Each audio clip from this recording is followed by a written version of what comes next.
This is one of my favorite ways to finish an embroidery when I don't want to frame it in a hoop or a picture frame. You don't need to be a quilter to complete this project. In fact, I am very much a beginner when it comes to quilting. In the end, you'll have a 9x9 quilted wall hanging that you can proudly display your embroidery. You'll need some basic sewing supplies and a sewing machine to complete this project, and I'm using this sunflower embroidery I made on my Patreon a while back. You'll need 12 small squares, 2 strips for the hanging pieces, and then you'll need the center embroidery to be 5 by 5 inches, as well as a larger piece of quilt batting and 1 large piece of fabric to go on the back. You can get creative and use whatever colors you want. I'm using 3 different colors for the quilt square. To create this quilt, you'll be working 3 separate rows before putting everything together. Rows 1 and 3 are completed in the same way. Then the little squares of row 2 are sewn together, and the 3 pieces in row 2 are sewn together. Finally, all of the rows will be sewn together, and that will be your quilt square. We'll start by sewing together some of the little squares in row 1. Place the second square on top of the first square, and then you're going to sew down the right side. I used 1/4 inch seams along the entire quilt square. Then go ahead and press the seams, and then you'll proceed to the next square. So you'll place the third square on top of the second square. If you're using pattern fabric, make sure you're putting right sides together as you're assembling each square. And you'll just keep doing this until you have connected 4 of the squares together. If any of your squares are light colored, make sure that you're pressing the seams away from the lighter square, because sometimes the seams will show through to the front on the lighter squares.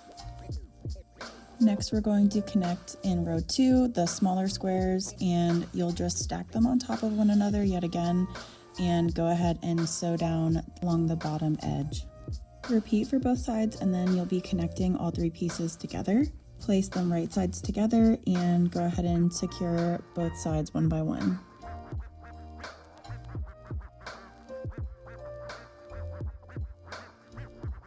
Go ahead and attach all 4 pieces in row 3, and then we will start attaching all 3 rows together. Go ahead and sew rows 1 and 2 together when you're ready, and put the right sides together and sew along the top edge. At this point, you do want to take a little extra care to make sure that the seams are lying in the way that you press them.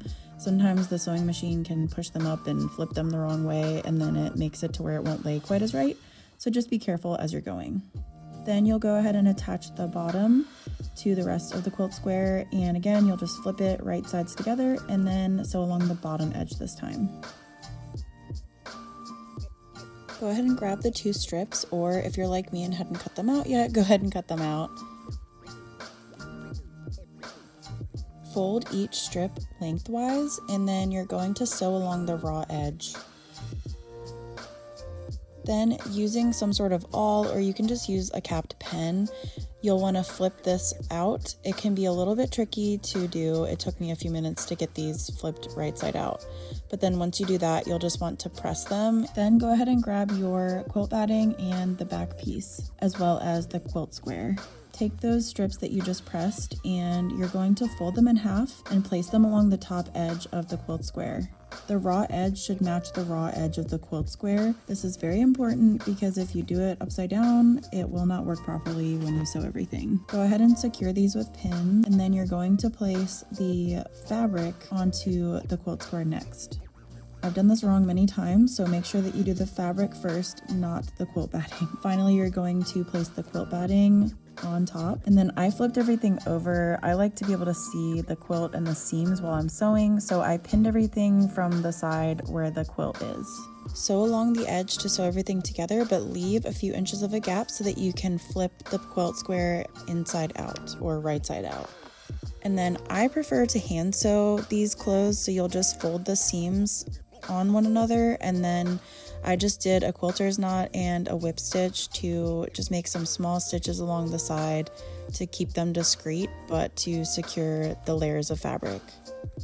Every quilt square that I've done has been a little bit wonky and imperfect, but I think that that is the beauty of handmade. So I think that it's really meaningful and nice to make things by hand, even if they're not perfect. I hope you enjoyed this tutorial. Please consider liking and subscribing if you would like to see more embroidery content, and I'll see you in the next one. Bye!